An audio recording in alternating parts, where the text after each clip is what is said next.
Module 16. Gestures.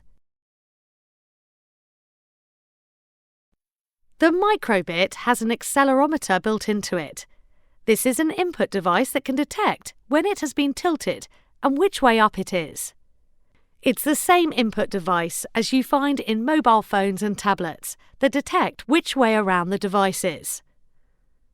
The function to access the accelerometer is accelerometer current gesture open close brackets. This gets the current action, for example if it's tilted or facing down, etc. The list of possible gestures you will need are here. Note that they are all strings. So if you want to check if the current gesture is shake, you will need this code. On line 3 it checks if the current gesture is shake. If it is, then it shows the butterfly image.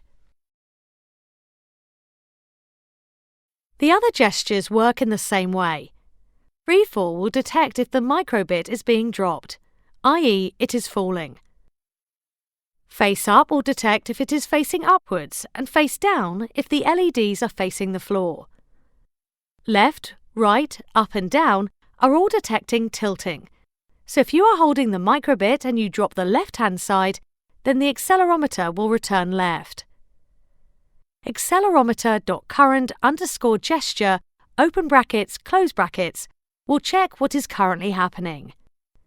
There are two more functions that you might need to use.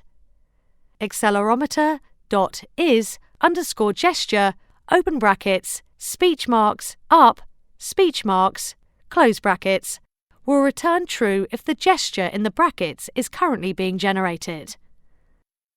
Accelerometer.was gesture open brackets speech marks up speech marks close brackets will return true if up has been generated since the last time this function was called.